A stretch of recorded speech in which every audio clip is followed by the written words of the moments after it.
आगरमालवा जिले में अवैध नशीले पदार्थों के कारोबार ने जिस खतरनाक रूप लिया है उसका पर्दाफाश शनिवार तड़के केंद्रीय नारकोटिक्स कंट्रोल ब्यूरो एनसीबी की बड़ी छापेमारी में हुआ।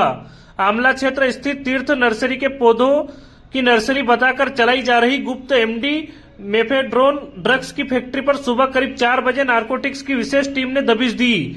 इस कार्रवाई में 31 किलो 250 ग्राम तैयार एमडी ड्रग्स जब्त की गई, जिसकी बाजार मूल्य 10 करोड़ रुपए से अधिक बताई जा रही है। यह जिले में अब तक की सबसे बड़ी ड्रग्स बरामदी मानी जा रही है। नारकोटिक्स के उज्जैन क्षेत्रीय अधीक्षक मुकेश खत्री और नीमच जावरा प्रभारी वीएस कुमार ने बताया कि विभाग को विश्वसनीय मुखबिर की सूचना मिली थी कि आमला में बड़ी खेप के लिए तस्कर पहुंचने वाले हैं। इसी सूचना के आधार पर टीम ने तड़के से ही नर्सरी को चारों ओर से घेर लिया। कई घंटों तक इंतजाम के बाद कोई तस्कर नहीं पहुंचा तो टीम ने परिसर के अंदर छापा मारा। वहां जो नजारा सामने आया वह चौंकाने वाला था। नर्सरी के भीतर पूरी तरह से सुसज्जित गुप्त लैब चल रही थी, जहां एमडी ड्रग्स का बड़े पैमाने पर उत्पादन हो रहा था। 31 किलो 250 ग्राम तैयार एमडी ड्रग्स बाजार मूल्य करीब 10 करोड़ से अधिक, अंतर्राष्ट्रीय बाजार में 50 करोड़ से अधिक कीमत आंकी जा रही है। 600 किलो खतरनाक रसायन MDC, MMA, sodium carbonate, triethylamine, sodium S आदि ड्रग्स निर्माण में प्रयुक्त मशीनें, उपकरण और अन्य तकनीकी जब्त कर आगे की कार्यवाही की जा रही है। वहीं फिलहाल इस मामले में किसी की गिरफ्तारी नहीं हुई, लेकिन जांच में कुछ संदिग्धों की संलिप्तता के ठोस साक्ष्य मिले हैं। नारकोटिक्स विभाग का कहना है कि ड्रग्स नेटवर्क, सप्लाई चेन और इसके पीछे सक्रिय माफिया की पहचान तेजी से की जा रही है। जल्द ही बड़ी गिरफ्तारियां होने की संभावना जताई जा रही। यह कार्रवाई इसलिए भी बेहद गंभीर है क्योंकि इतने बड़े पैमाने पर फैक्ट्री जिले में चल रही थी और स्थानीय पुलिस को इसकी कोई भनक तक नहीं लगी। पौधों की नर्सरी के आड़ में करोड़ों की ड्रग्स फैक्ट्री का संचालन होना जिले में कानून व्यवस्था और निगरानी तंत्र पर गंभीर सवाल खड़ा करता है। जानकारों का मानना है कि आगरमालवा अब धीरे धीरे ड्रग्स की तस्करी का नया केंद्र बनता जा रहा है। इस कार्रवाई के दौरान बड़ी संख्या में नारकोटिक्स अधिकारी मौके पर रहे। शाम करीब 5 बजे सीएसपी मोतीलाल कुशवाहा और अगर कोतवाली थाना प्रभारी शशि उपाध्याय भी घटनास्थल पर पहुंचे। नारकोटिक्स की इस निर्णायक कार्रवाई से ड्रग्स माफियाओं में हड़कंप मच गया है। अब सभी की निगाहें इस बात पर टिकी हैं कि इस विशाल नेटवर्क के पीछे कौन कौन से चेहरे हैं और वे कब तक कानून के शिकंजे में आते हैं। यह कार्रवाई मध्य प्रदेश में बढ़ते ड्रग्स के खिलाफ केंद्रीय एजेंसियों के आक्रामक रुख का एक मजबूत संकेत है।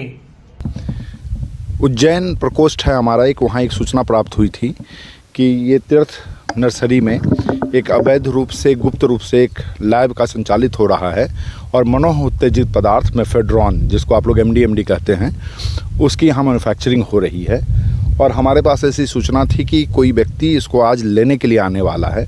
तो हमारी टीम लगभग 4 साढ़े 4 बजे सुबह ही नर्सरी के चारों तरफ घेराबंदी करके हमने इंतज़ार किया लगभग 10 बजे तक। उसके बाद जब नहीं आया तब हम लोग अंदर घुसे और अभी तक की बरामदगी में बहुत बड़ी रिकवरी है। लगभग 31 किलो 250 ग्राम तो मेफेड्रोन की रिकवरी हुई है और 600 किलो लगभग अलग तरह के केमिकल्स हैं, जिसमें MDC, MMA, triethylamine, HCl, sodium carbonate, sodium S, ये सब चीज़ मिले हैं।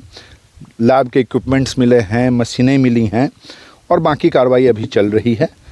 इसकी कीमत अभी तक जो बरामदगी हुई है उसकी कीमत लगभग 10 करोड़ के लगभग होगी कि इस जगह पर, बाहर जाने पर उसकी कीमत और बढ़ जाती है। ठीक है, अभी प्रकरण में किसी को गिरफ्तार नहीं किया गया है, चूंकि अभी जब्ती की कार्रवाई चल रही है। उसके बाद बाकी की कार्रवाई की जाएगी। सर, ये माल यहीं बना रहे थे? जी हाँ, यहीं पर लैब था, लैब भी हमने भ्रष्ट किया है। जी हाँ, लैब के सारे इक्विपमेंट अभी तक जो बरामद हुए हैं सब हमने जब्त कर लिया है। बाकी जब्ती की कार्रवाई चल रही है, इसलिए आप लोगों को थोड़ा इंतजार भी करना पड़ा। हम वहाँ कार्रवाई में व्यस्त थे। सर, आपका थोड़ा परिचय दीजिए। ये साहब हैं मुकेश खत्री साहब के नेतृत्व में ही हम लोग आए हैं। ये अधीक्षक हैं, हमारे डिप्टी कमिश्नर हैं श्री निखिल गांधी साहब, उनके नेतृत्व में, उनके निर्देशन पे ये कार्रवाई की गई है। और ये जो फार्म हाउस है ये कालूराम राठड़िया का है, तो क्या उसको आरोपी बनाया जाएगा? देखिए, ये अभी अनुसंधान का विषय है, अभी हम जानकारी संकलित कर रहे हैं। प्रिलिमिनरी रूप से तो पता चला है कि शायद वो कहीं बेचा गया है, किसके नाम बेचा गया है हम पता कर रहे हैं। तो अनुसंधान में जैसा भी तथ्य आएगा तो कार्रवाई की जाएगी। कितने मजदूर वर्कर्स वो तो मिले होंगे आपको फैक्ट्री संचालित हो रही थी? कुछ लोग हैं यहाँ पे जिनकी संलिप्तता के बारे में कुछ साक्ष्य मिले हैं, तो हम उस पर अभी कार्रवाई कर रहे हैं। शाम तक कुछ पोजीशन क्लियर होगी, फिर हमारे उप नारकोटिक्स आयुक्त महोदय अपनी प्रेस विज्ञप्ति ले सकते हैं, उसमें पूरी जानकारी दी जाएगी। विभाग से कितने लोग आए हैं और आप किस पोस्ट पे, मतलब पोस्ट पे बता दें? जी, मैं मुकेश खत्री, मैं अधीक्षक हूँ उज्जैन प्रकोष्ठ में मेरे साथ में ये वीएस कुमार साहब हैं, ये नीमच और जावरा दोनों का कार्यभार संभालते हैं, अधीक्षक महोदय हैं ये भी। और इसके अलावा हमारे टीम में कई निरीक्षक, उप निरीक्षक और हवलदार वगैरह हैं। ठीक है जी। धन्यवाद।